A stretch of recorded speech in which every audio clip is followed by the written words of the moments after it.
गायत्री मंत्र के संबंध में एक प्रसंग आता है कि जब महाभारत का युद्ध समाप्त हो चुका था और भीष्म पितामह जी सरसैया पर पड़े हुए थे और तब युधिष्ठिर को राज्य मिल चुका था, तो युधिष्ठिर भीष्म पितामह के पास जाते हैं और पूछते हैं कि हे पितामह, ऐसा कौन सा जप है जिसे सदा जपने से बहुत बड़ी धर्मफल होता है, प्रस्थान काल में, चलते समय, प्रवेश के समय अथवा कार्य प्रारंभ करने पर, दैव या श्राद्ध सत्कार में कौन सा ऐसा मंत्र है जो सिद्ध कार्य को करता है और जिसे जपने से शांति, पुष्टि, रक्षा, शत्रुहानि तथा भय विनाश होता है और जो वेद तुल्य है, आप उसे वर्णन कर सकते हैं। तो उन्होंने एक श्लोक आता है उसमें, तो मैं वो श्लोक आपको बता रही हूँ जो कि भीष्म पितामह को उन्होंने बोल करके कहा था युधिष्ठिर जी ने, या फिर ये श्लोक लिख दिया गया है। वो किस भाषा में बात करते थे ये तो हमें नहीं पता, लेकिन महाभारत और रामायण को उठाओगे आप तो रामायण में भी श्लोक वगैरह है और महाभारत में भी श्लोक वगैरह से जानी जाती है, क्योंकि उस समय पूर्व काल में हर ग्रंथ संस्कृत में लिखे जाते थे। तो एक श्लोक जो है वो ये आता है, पितामह महाप्राज्ञ सर्वशास्त्र विशारद किम जप्यम जपतो नित्यम भवेर्धर्म फलम महत प्रस्थाने वा प्रवेशे वा प्रवत्ते वास्पि कर्मणे दैवे वा श्रद्धकाले वा किम जप्यम कर्म साधनम शांतिकम पौष्टिकम रक्षा शत्रुधन भयनाशन जप्यम यद ब्रह्मा समितम तद भवान वक्रतुर्मृहते। यानी कि हे सर्वशास्त्र विशारद महाप्राज्ञ पितामह, कौन से जप्य मंत्र को सदा जपने से महत बड़ा भारी धर्मफल होता है, प्रस्थान काल, चलते समय, प्रवेश के समय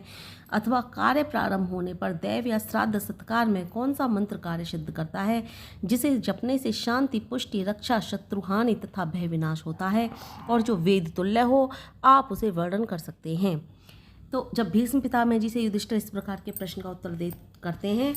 तो भीष्म पितामह जी भी एक श्लोक के जरिए उनकी बात को रखा गया है, या फिर उन्होंने श्लोक में ही बोला, मैं नहीं जानती, लेकिन जिस तरह से सभी महान ग्रंथ संस्कृत में लिखे जाते थे तो ये श्लोक भी संस्कृत में है। तो लिखा है, यान पात्रे च याने च प्रवासे राजेश्वमिनी पराम सिद्धि वाप्नोति सावित्रीम हातुम बठन न च राज्य भयम तेषाम न पिशाचान राक्षसात् नागन्यम बुम पवन वेलात् भयम तस्योपजायते चतुर्णामपि वर्णानामास्यमस्य विशेषतः करोति संततम शांतिम सावित्रीमुतां पठन नागेन्द्रहर्ति कष्टानि सावित्री यत्र पठ्यते न तत्र बालो बृहति न च तिष्ठन्ति पनग्गः न तेषां विद्यते दुःखं गच्छन्ति परां गतिं ये श्रवन्ते महत् ब्रह्मा सावित्री गुणकीर्तनम गवां मध्ये तु पठतो गावस्य बहु वत्सलः प्रस्थाने वा प्रवासे वा सर्वस्था गतः पठेत। अर्थात इसका अर्थ इस प्रकार है, जो लोग सावित्री गायत्री का पाठ करते हैं उनको यान पात्र, प्रवास और राजगृह में अत्यंत श्रेष्ठ सिद्धि होती है। उनको राजा, दुष्ट, राक्षस, अग्नि, जल, वायु और सर्प इनसे भय नहीं होता। जो लोग उत्तम सावित्री का पाठ करते हैं वे ब्राह्मण, क्षत्रिय, वैश्य और शूद्र इन 4 वर्णों विशेष करके आश्रमों से की शांति किया करते हैं। जिस स्थान में सावित्री पाठ किया जाता है उस स्थान में अग्नि काष्ठों को हानि नहीं होती, वहाँ बालक नहीं मरते, वहाँ पन्नाग वास करते हैं। जो लोग सावित्री गुण कीर्तन रूप महद वेद ग्रहण करते हैं उन्हें दुख नहीं होता और वे परम गति पाते हैं। गौं के बीच सावित्री पाठ किया जाए तो गौएं बहुवत्सा होती हैं। प्रस्थान काल अथवा प्रवास के समय जिस किसी भी अवस्था में स्त्री हो वह सर्वदा ही सावित्री का पाठ कर सकती हैं। और अगले 4 श्लोकों में भी भीष्म पितामह जी ने गायत्री और सावित्री मंत्र के विषय में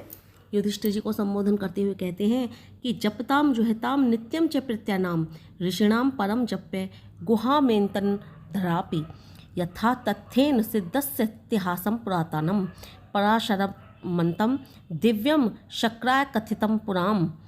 तद ते समख्याताम तथ्यम ब्रह्मा सनातनम हृदयम सर्वभूतानां श्रुतिश्रेषा सनातनी सोमादित्यान्वयाः सर्वे राघवः कुर्वस्ततथा पठन्ति शुच्यो नित्यम सावित्री प्राणिनम गतिम। अर्थात वो कहते हैं, हे नरनाथ, जप परायण, होम निष्ठा और सदा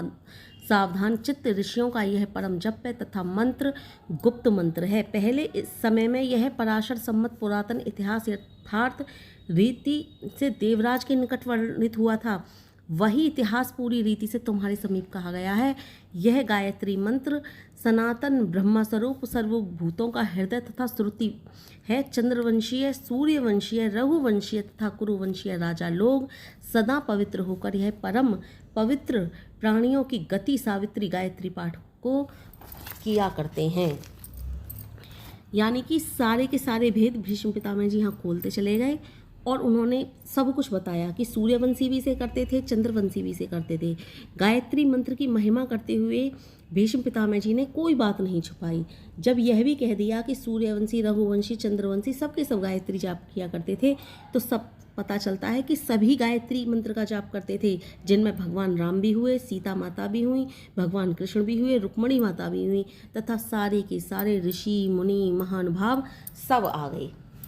सारे के सारे आ गए, चाहे वो कोई भी हो। और उन्होंने सारे वर्ण, सारे आश्रम भी आ गए, क्योंकि उन्होंने कहा सभी वर्ण करते हैं, सभी आश्रम के लोगों ने किया है। तो फिर सब के सब जब आ गए तो कोई ऐसा क्यों कहता है कि उन लोगों को नहीं करना चाहिए, उन लोगों को नहीं करना चाहिए? क्योंकि भीष्म पितामह जी तो झूठ नहीं बोल सकते। कुछ श्लोकों में लिखा हुआ है और मैंने वो श्लोक भी, इसलिए मैं श्लोकों को पढ़ करके नहीं बताती। श्लोकों को पढ़कर सुनाने का मतलब मेरा तात्पर्य यही था कि आपको ये झूठ ना लगे कि ये बात झूठ है,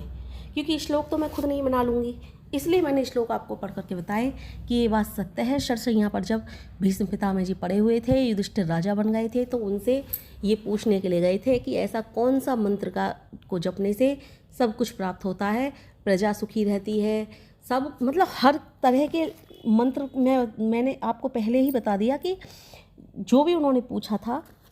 कि किस मंत्र को जपने से, सदा जपने से भारी धर्म फल होता है, प्रस्थान काल में, चलते समय, या फिर मतलब प्रवेश के समय अथवा कार्य प्रारंभ होने पर, देव श्राद्ध सत्कार, सब तरह से शांति, पुष्टि, रक्षा, शत्रुहानि, भय विनाश, हर तरह से ये जो मंत्र है वो वेद तुल्य भी हो और उसको जपने से सदा लाभ ही लाभ हो। ऐसा कौन सा मंत्र है? तो उन्होंने भीष्म पितामह जी ने श्लोक के रूप में ही वर्णित किया और बता दिया कि वो गायत्री मंत्र है। गायत्री मंत्र से अलग कोई अन्यत्र मंत्र ऐसा है ही नहीं। कुछ भी भेद नहीं छुपाया, कुछ भी भेद नहीं छुपाया भीष्म पितामह जी ने। सारे के सारे भेद खोल दिए, चाहे वो सारे के सारे वर्ण हो, कोई भी वर्ण हो, क्षत्रिय हो, वैश्य हो, शूद्र हो, कोई ब्राह्मण हो, कोई भी वर्ण के लोग गायत्री मंत्र का जाप कर सकते हैं। फिर सारे आश्रम भी कहे उन्होंने कि सारे आश्रम की कर सकते हैं, चाहे वो गृहस्थ आश्रम हो, चाहे वो ब्रह्मचर्य आश्रम हो, चाहे वो संन्यास आश्रम हो, सारे के सारे आश्रम के लोग कर सकते हैं गायत्री मंत्र का जाप। फिर उन्होंने कोई भी रहस्य न छुपाते हुए ये कहा कि सावित्री जप मानव की परम गति भी है, यानी कि सावित्री के जाप से मानव को परम गति प्राप्त होती है। इस लोक में ही नहीं, परलोक में भी परम गति प्राप्त होती है। और आगे वो कहते हैं कि गायत्री मंत्र का जाप करने से सब कुछ तो प्राप्त होता ही है, लेकिन गायत्री मंत्र का जाप करना स्वयं में एक सिद्धि है। यानी कि जो गायत्री मंत्र का जाप करता है या पाठ करता है उसे जप सिद्धि कही गई है, यानी कि वो जप सिद्धि करता है। गायत्री मंत्र का जाप ही जप सिद्धि कहलाता है। तो ये भीष्म पितामह की कुछ बातें महाभारत काल के समय जो युधिष्ठिर से कही गई वो सब मैंने आप तक पहुँचाई।